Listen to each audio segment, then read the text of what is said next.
Grunberg. Oh, nice. Actually himself. It says, Tom, get me on your podcast. Always booking. Does it really? Read it. Well, you why have you not, Tom? I just got it yesterday, so I'm getting to work on that. TVZ Gun got him to sign this at I think Phoenix Comic Con. Oh, nice. We had him once on Texilla a long time ago. Thank you, TVZ Gun. He was working on an app. Doing that. I just got that yesterday. All right. Well, now I suppose you're wondering why I've called you all here. Uh-oh. Actually, yeah. The What's nurse up, Tom? did it. You have something on your mind, or One of you is going to read a headline. Actually, all of you are going to read several. All of us? We're going to do a tech show. Is that cool? It's gonna have to be. Yeah. I think All of you're us going to got like it. This one, I'm sure you all will enjoy. You know where that's from?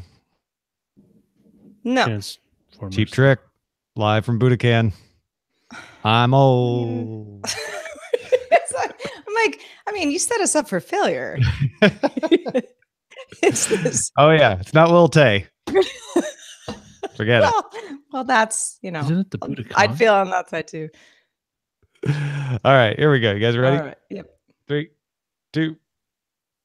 Only you can keep the Daily Tech News Show independent. To find out more, go to dailytechnewsshow.com/support. This is the Daily Tech News for Thursday, June 7th, 2018 in Los Angeles. I'm Tom Merritt. And from Studio Feline, I'm Sarah Lane. And from Oakland, California, I'm Justin Robert Young. In the beautiful valley beyond, our producer, Roger Chang. Hello. Some might know it as the Hidden Valley.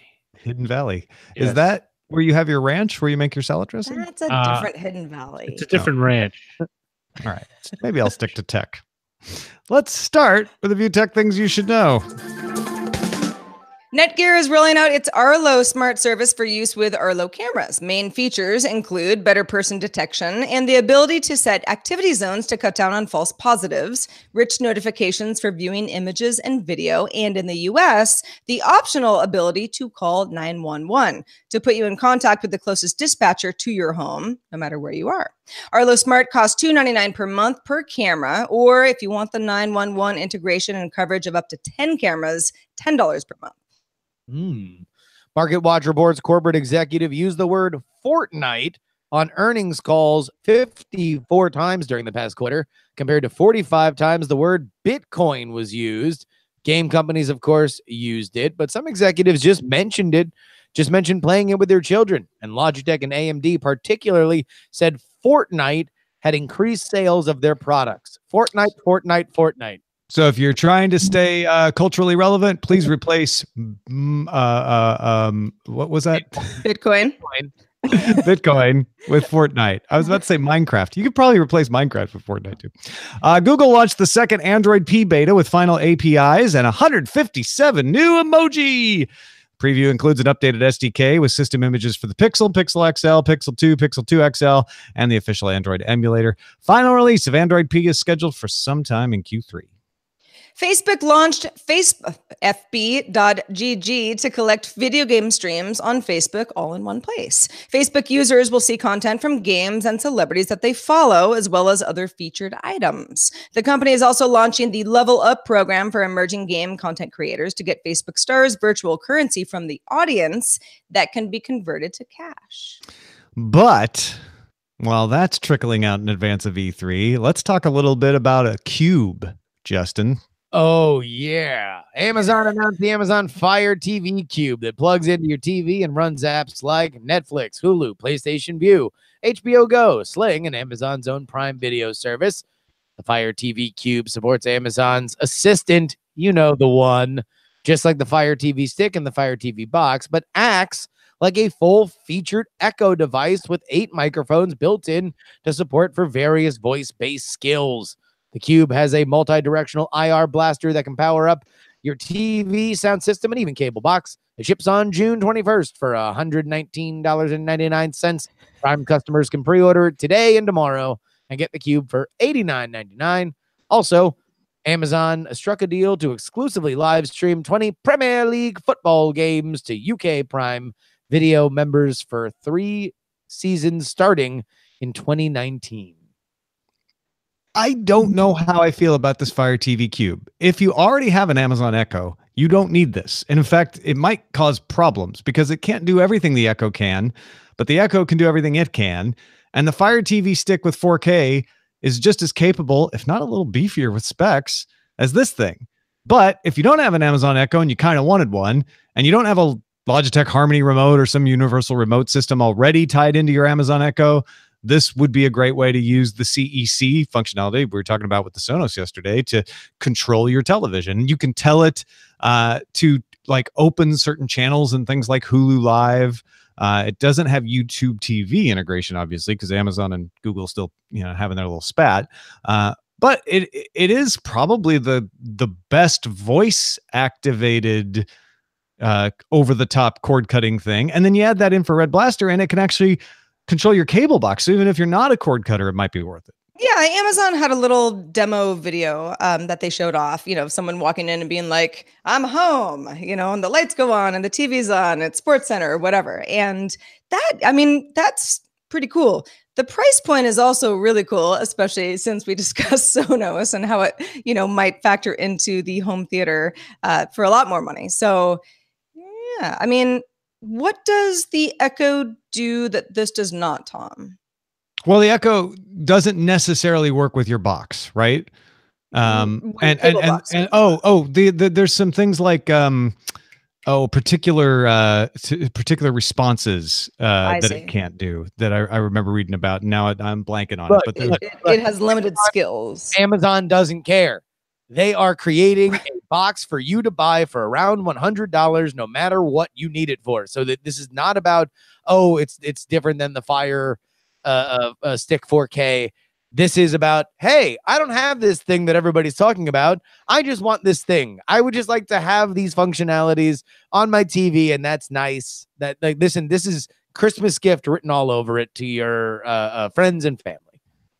But how do we feel about the Premier League? Man, I'm super excited for yet another smashing season of footy. Only in the UK. Right. We'll just move on. TCL is now offering the Key2, which is the company's latest BlackBerry handset that follows the Key1. The Key2 keeps the physical keyboard and the familiar BlackBerry style design, 4.5-inch touchscreen, aluminum frame. The phone runs Android 8.1 and is the first BlackBerry, or at least BlackBerry branded device to feature dual rear-facing cameras. $649 price tag, which is a premium over the Key1, which was about $100 less when it sold. The Key2 starts shipping this month, and TCL says it plans to keep the Key1 on shelves as well. People are really excited about this. I've noticed a lot of people writing it up. I think it's because it's got the old BlackBerry keyboard in there, and there's just folks who still like that physical keyboard. It is a nostalgia. It's a nostalgia device at this point. I feel like I might be ready in a world where these things are cheaper to go 2 phones. And if I went 2 phones, I feel like my secondary phone, I would want some kind of retro nostalgia keyboard. And it's got the BlackBerry security features, which are very good on top of Android. So if you're in the Android universe already, you just transfer right over. That's going to be easy. Plus you get the added BlackBerry stuff and the physical keyboard. Maybe I'm starting to see why all we do is talk about now how, companies like Apple say, we've got this whole new health center so that you don't spend time on your smartphone too much. Yep. Maybe we all got to go back to BlackBerries. There we go. The phone side piece. It's coming. The phone side piece. That's the name for your secondary phone. That's it. We're going to start marketing our, finally, the Justin Young side piece. Should I switch my side piece from Essential to BlackBerry? We'll answer that next. All right, real quick. I looked it up, Sarah. It was messaging and voice calls. Those are the things you can do on the Echo that you can't do on the Fire TV Cube. I don't know why I blanked out on that. Okay. U.S. Commerce Secretary Wilbur Ross confirmed the deal we mentioned yesterday with ZTE, which will allow ZTE to resume major operations. They pay $1 billion fine, $400 million in escrow. Everything we said yesterday turned out to be right. So now the U.S. Congress is turning to other Chinese companies. The U.S. Senate Intelligence Committee's Mark Warner asked Alphabet about its partnership with Huawei and Xiaomi, particularly regarding how user data is handled. He sent a similar letter to Twitter. Warner also asked about Google's January patent sharing deal with Tencent. Can I just make a larger claim, or at least speculation? Because obviously I keep in touch with a lot of this like political machinations for the Politics podcast, but I don't think that it is unconnected, because when you talk about North Korea, you are really talking about China. No serious progress with North Korea will happen without China's involvement on some level, even if it's for them to decide to not be involved. There's a part of me that thinks that part of the reason why we are thawing wasn't long ago that we were talking about memos circulated within the White House about building a federal 5G network because we were so worried about about equipment coming from China that now ZTE is able to pay an indulgence and resume operations here. Am I just smoking crack? I mean, no. I think there are multiple reasons why there's a pivot to China. Some of it is an easy win with your electorate, right? This stuff with Huawei and Xiaomi, what they're going to find is that Google let Huawei and Xiaomi store data on the devices. You know why? Because we all store data on every device. Like, it's starting to be a little bit ridiculous. Maybe they'll find that there was some server related stuff that happened that shouldn't have. I wouldn't be shocked about that. But a lot of this is political grandstanding. Researchers at MIT have unveiled Norman, an AI named after the main character in the movie Psycho. Oh, that's so nice. I think it was his son. I never really got through it. Norman loved his mother. Was trained to write image captions by feeding him captions from an infamous subreddit filled with graphic content about death.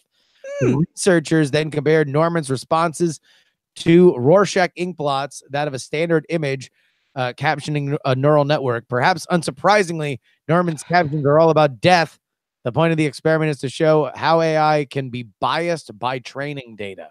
Well, and also, how AI can mimic Norman, the psycho from the movie Psycho. Like, well, they use that because it makes a great headline, right? Of course. But what they did is they took the captions, not the images, from this death-related subreddit, and they trained Norman on that. And so when they show an ink blot to a standard neural network, it says, "Oh, I see a black and white photo of a small bird," and Norman says, "I see a man getting pulled into a dough machine."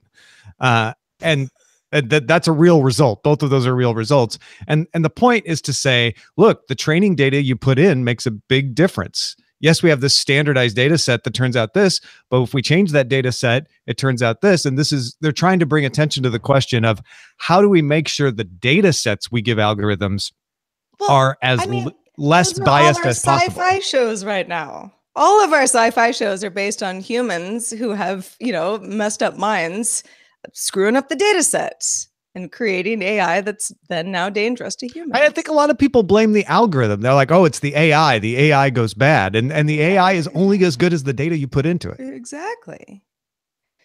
Yeah. I don't know, Justin. I mean, do we need psychopathic AI to sort of study the human brain in general? Yes.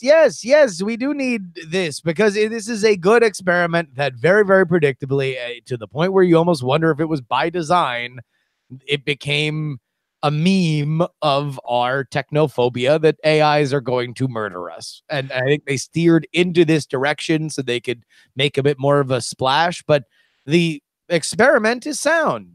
You should be exploring the limits of what corrupts what, and that should guide future experiments. The point here is that we don't want Normans, and so we have to make a Norman so we know what Norman-esque activities we don't want getting into other artificial intelligence. I mean, you would think from years or decades of research on child rearing that some of this would become self-evident. I mean, like the way you One would think. Well, that. but hold on. This is the point I wanted to make. From the outside, sitting outside, like, well, I can program a computer to say nasty things, right? That sounds like, well, yeah, of course you can. What's important here is the way they did it and being able to show that to other AI researchers to say, here are the pitfalls. Here's how we trained it. This is the results we got. This is the graph. Like, the devil's in the details here, and it's not going to be as evident to us who aren't trained in AI. But this, I agree with Justin, is an important research to say, like, hey, if you give it this kind of stuff, here's how it reacts. It's not that it reacted. Of course, we knew it was going to say crazy shit, right? Mm-hmm. It's how it got to that point that I think is important here. At Computex and Gadgets, Nicole Lee found Wise Rhyme IoT's automatic kitty litter cleaner. Cats go into a cylinder, do their business. Then a motion detector senses when the cat has left. After the cat's safely away for 7 minutes, the cylinder then rotates to filter the leavings into a receptacle that can be removed and dumped out. And of course, LEDs in the little ears and paws on the cylinder light up in green and blue as it rotates. Company is looking for vendor partners. It's not a product yet. Well, as somebody with cats who need litter boxes that have to be cleaned on a regular basis, much more than I would like, this sounds great. I have seen this before. I have not seen anything as cute as LEDs for ears and paws as the unit is rotating. But the idea of, oh, we recognize that a cat, a warm-blooded little creature is in here, and then, after it goes away, then we're going to rotate out the litter. Not the first time I've seen this. This seems, not to say that it is frivolous tech. I'm sure that there is a lot of very, very cool and interesting ideas at work here. But I don't know. I'm not a cat owner, so who knows? But I've never seen one turn around like a cylinder. I've seen it rotate out. It was more sort of the, back and forth rake type thing. My worry would be that a cat would not want to do their business in a thing that is constantly moving and or making noise. Well, but it's not constantly moving. It waits 7 minutes after the cat has gone away and doesn't do anything before they get in there. Let's define constantly by doing a thing on a daily or many times a day basis. Well, though, that's not the meaning of the word constantly. Now that is getting into gastrointestinal issues that are very personal to all cats. Hey, folks, if you want to get all the tech headlines each day in about 5 minutes, be sure to subscribe to dailytechheadlines.com. It's available on the Amazon Echo, too, on the Google Home and the Anchor app, dailytechheadlines.com. All right, so we're going to talk about Valve's new policy regarding allowing pretty much anything on the Steam store, starting with a little bit of a history lesson. May 18th, you may not have realized that Valve began to notify several makers of what's called adult visual novels, which are basically porn puzzle games, that the extreme nudity in some of the games violated rules and guidelines for pornographic content on Steam. Now, a lot of them were confused because they had created special versions that they considered softcore enough to be acceptable to Steam, and they were concerned why they were suddenly being notified they're going to get banned. On May 19th, Valve apologized for the confusion. At the end of May, Valve removed a developer and publisher that was going to put out a game that simulated a school shooting. And excuse me, Sarah, but can you pick up from there? Absolutely. Valve said that the creator is, quote, a troll with a history of customer abuse, publishing copyrighted material, and user review manipulation. His subsequent review under the new business names was a fact that came to light as we investigated the controversy around his upcoming title. We're not going to do business with people who act like this towards our customers or Valve. Now, that discussion continued until June 6th, when Eric Johnson, an executive at Valve, posted a long blog post that said, there is absolutely no way we can navigate this, he said without making some of our players really mad. And he said that includes players inside of Valve, our own employees as well. Mm-hmm. He says, if you're a player, we shouldn't be choosing for you what content you can or can't buy. If you're a developer, we shouldn't be choosing what content you're allowed to create. We've decided that the right approach is to allow everything onto the Steam store, except for things that we decide are illegal or straight up trolling. We are going to enable you to override our recommendation algorithms, hide games containing the topics you're not interested in. So he's saying, we'll put everything in there. You can decide what you want to see. He said, we're working on filters by genre, filters for kid controls, so your kids won't see things that are adult. And he also said they want to push developers to further disclose any potentially problematic content in their games during the submission process and cease doing business with any of them that refuse to do so honestly. So they're saying, look, if you've got edgy content, just tell us and we'll take appropriate actions. If you try to slip one by us, though, we'll stop accepting your submissions. It means that the Steam store is going to contain something that you hate. This is what Eric Johnson wrote. And don't think should exist. Unless you don't have any opinions, that's guaranteed to happen. But you're also going to see something on the store that you believe should be there, and some other people will hate and want it not to exist. It also means that the games we allow onto the store will not be a reflection of Valve's values. Well, so Valve is, joining the ranks of not that they haven't been used to this already in some form, but, Facebook and YouTube and so many other platforms, Reddit, 4chan, that have to struggle with the idea of, okay, if we put restrictions and filters in place to make it a safe place for you, Twitter, for my goodness, great example of a company who hasn't figured this out yet, is that enough? We can't police everything. And if we try to police it, then it's going to get into a gray area and we'd like it to sort of, be in the hands of our users. Do you, in principle, care if there's stuff on a network like that, even if you don't see it? And I think that that's the problem that a lot of people have is even if they can filter it out, it's the principle of it being there that is upsetting. This is... And again, I'm not talking about any content in general, just people with different opinions. I think you are dead on, because I do think that this is in many ways the conversation of our age, that corporate responsibility, corporate, a corporate look into our values is what a lot of companies are kind of doing. And Valve is taking I think an interesting approach, because the gamer community is different. Like it is different than Reddit, it is different than Twitter, it is different than YouTube. It contains both very young kids and very opinionated people that are very, very, very quick triggered. So I think that I can't say that this is anything other than the best decision for Valve. Right. It's a lesser of two evils type thing. Well, at least I understand the idea that they're saying, no, we're a laissez-faire marketplace. And so we are going to have very threadbare ways to do it. And what we're going to try to do is put more of our effort into smart ways that you can never see this stuff. So this isn't going to be about our values. These are going to be about us creating values as filters that you can always disable. And that means that there is going to be some horrifying stuff on there, up to and including an adult-centric puzzle game that is themed inside of a school shooting. But it's not our job to tell it to go take a hike. I think the store aspect of this is the differentiating factor that might let Steam get by here where a YouTube, Twitter, Facebook doesn't. Because with YouTube, Twitter, and Facebook, the perception, even if it's not the way those companies intended, which I think is part of the disconnect, is you're broadcasting to me. You're telling me these things. And so when YouTube shows me something offensive, I blame YouTube. I don't necessarily blame the creator. I'm like, YouTube is presenting this. With Steam, the perception is I'm going into a store.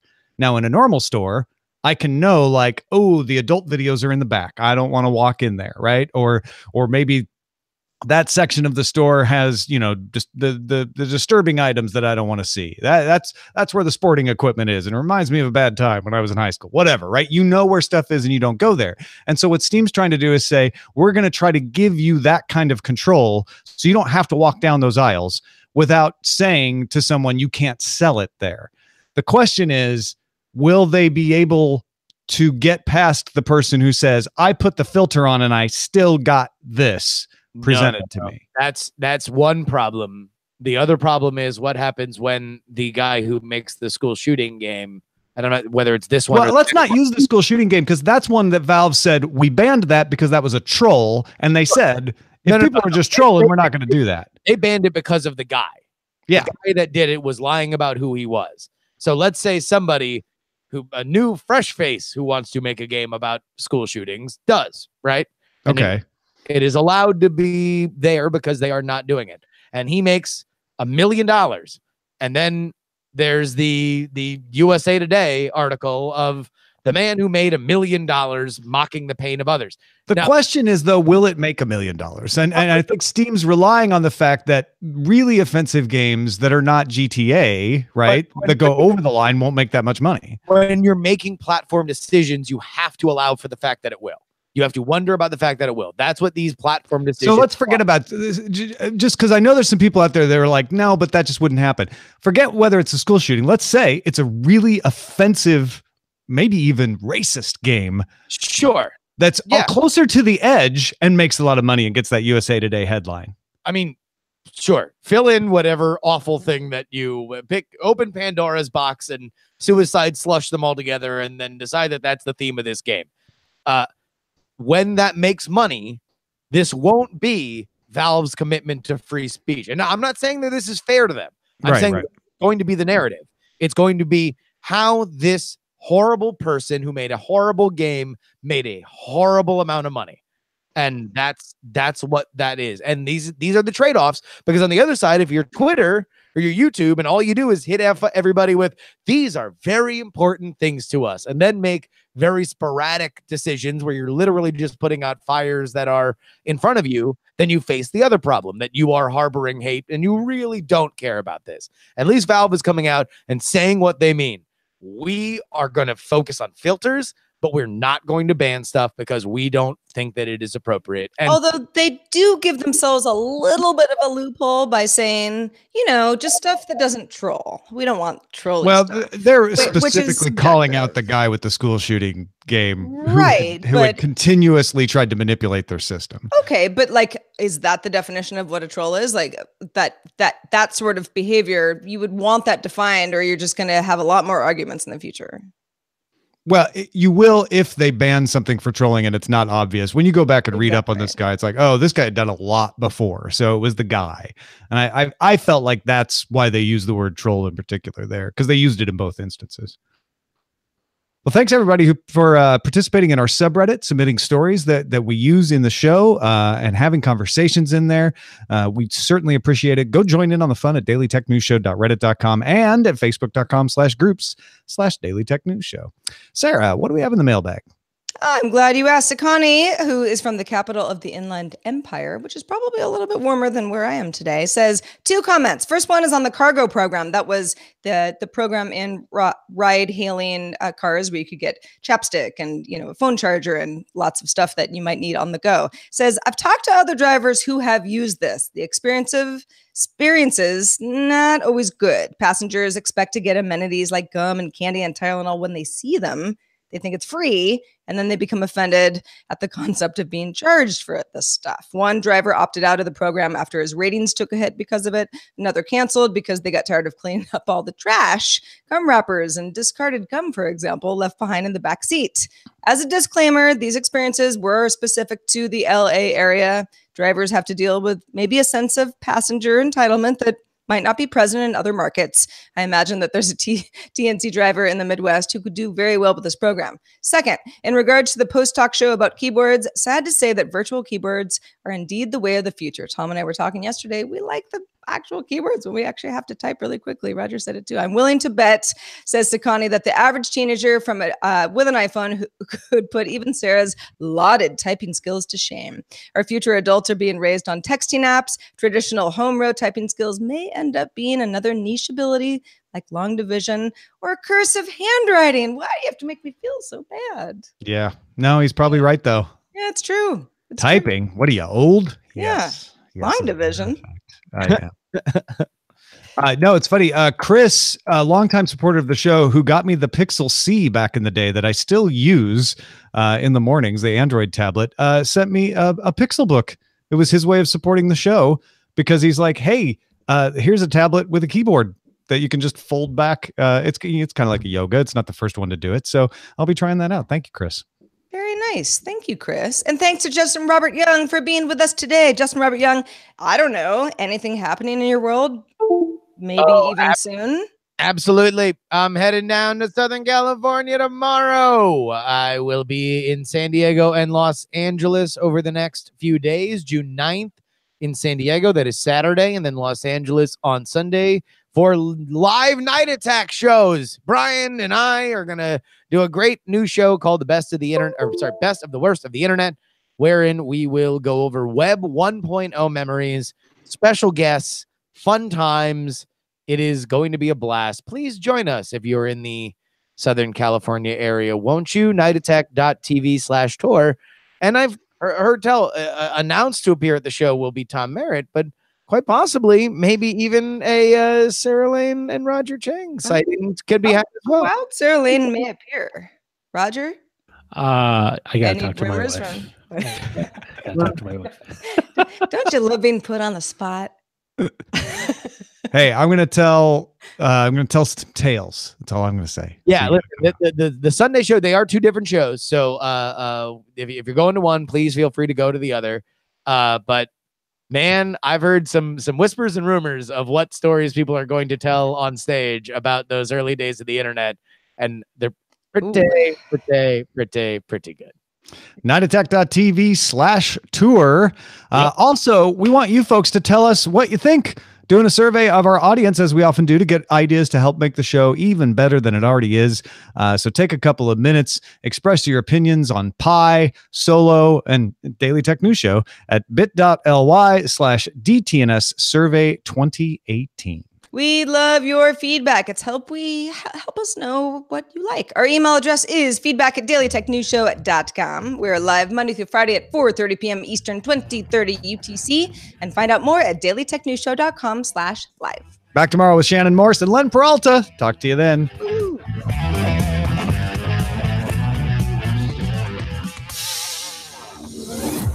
This show is part of the Frog Pants Network. Get more at frogpants.com. Diamond Club hopes you have enjoyed this program. Great show. Yeah. Good shoe. Good shoes. Good shoes. Tom Merritt, you need some chamomile tea. I don't know what happened. I'm actually getting over the cold. No, I could hear it. And Just, then I I had the cold really bad on Saturday and Sunday. It's been getting better and better. And you would have thought Monday would have been the day it would have really hit me. I don't know why it just dried up my throat. That happens. Part of the process of healing is That's getting right. worse. I suppose. Yeah. Wise words. Feed a cold. Starve a fever. Starve. Don't starve anyone. It's not good for them. Yeah, you need that's- nutrition. No. Just eat. Just eat healthy. Just eat. Eat some fish. Starve a fish. Where did that come from anyway? Feed a cold. Like I understand like stuffing nutrition into yourself when you're not feeling well. Why would you ever starve yourself? Is it because the fevers you're running so hot that anything you Your body put into your takes the body would energy. actually like work against you? I feel like that's one of them their frontier medicines that we can probably Well, Mhm. wasn't the Yeah. fever a sign of like perhaps tuberculosis and Well, the you consumption? feed a fever, right? And starve a No. cold. No. Feed a cold, starve a fever. What? Yes. Well, This I here's know. the other thing, because I think I heard it the opposite. Ah, great.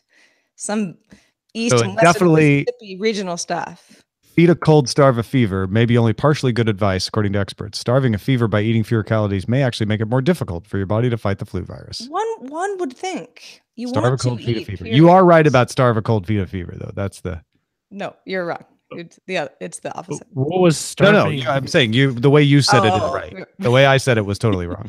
Feed a cold. Starve a cold, feed a fever. No, Wait, no. no. Wait, Backwards. hold on. Other way. Do you Other way. feed a cold and starve a fever? Yes. Correct. Yes. Although WebMD says starve a cold, feed a fever. Well, you know what? I think it's because it's all BS. You know what? Why don't you just eat right, drink lots of water, and get rest? Yeah, that's probably That's a great You saying. know what it probably is because fevers are associated with like sweating and, you know, your body temperature is all wrong. So it's like you're trying to get rid of stuff and somebody decided that you shouldn't eat during that time because you probably don't want to anyway. See, I always thought it was when you have a fever, your body is consuming itself, so you need to feed it. Whereas if you have a cold, eating a lot will take away energy from fighting the cold. I'm of the mind that you should always eat a lot. Yeah. You know, things are going good. Have some meals. Have some fish. Things are going bad. Eat a vegetable. Have some meals. I love fish, but too many bones. Too many bones. Well, it depends on the fish. I'm with you though.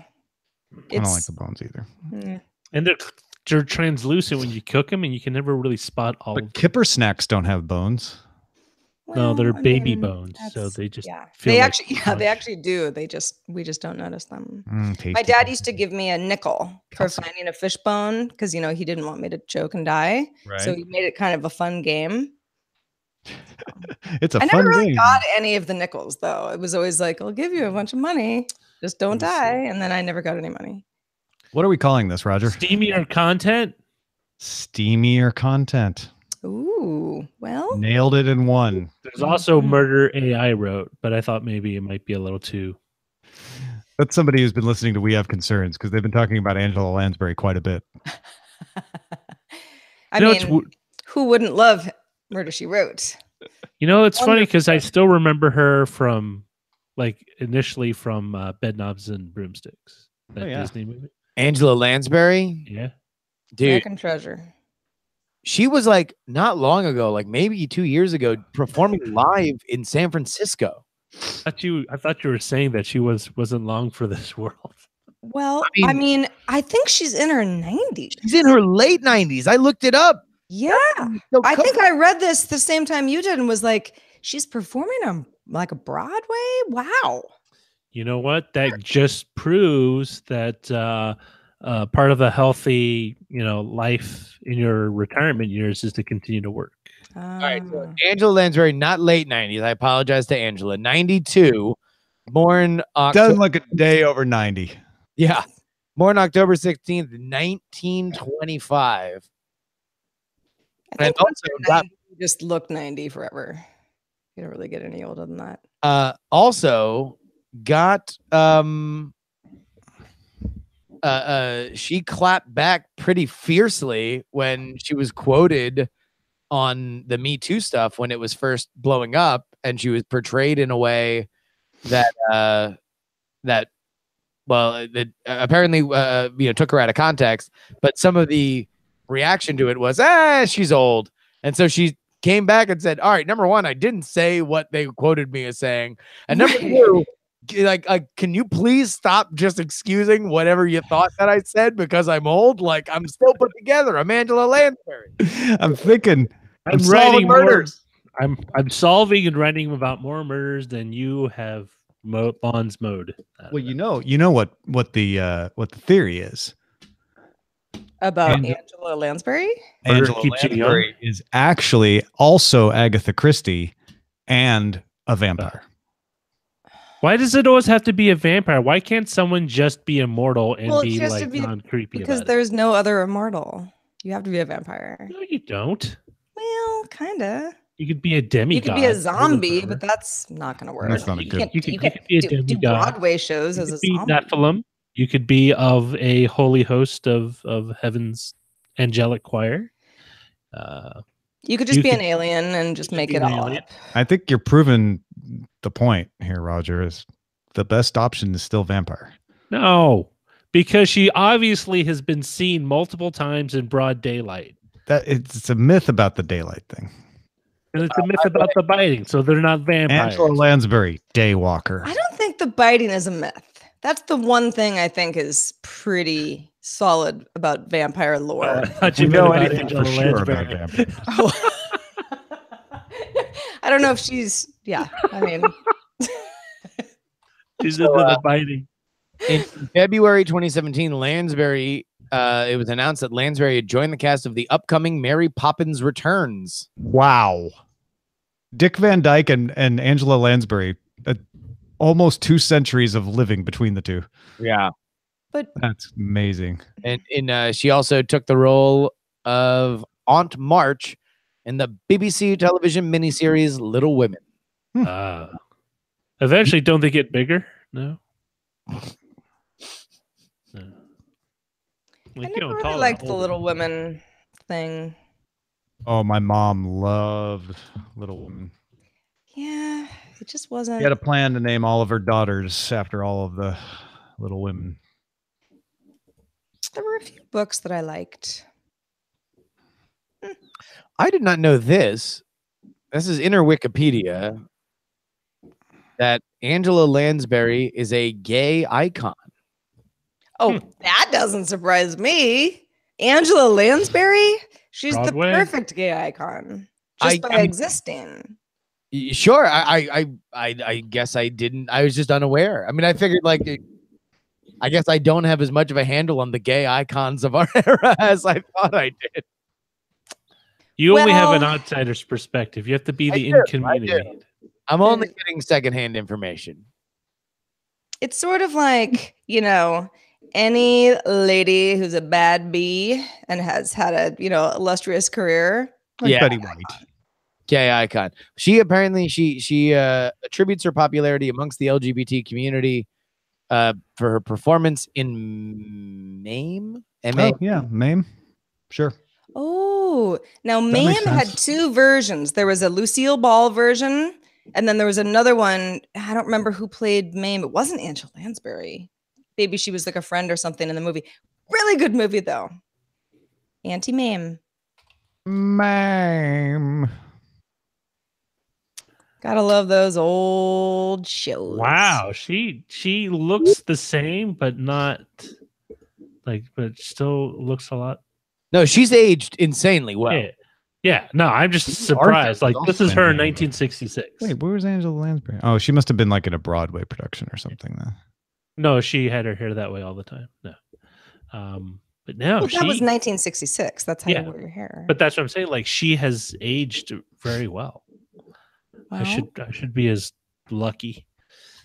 It's all the vampiric activities. Right. Yeah.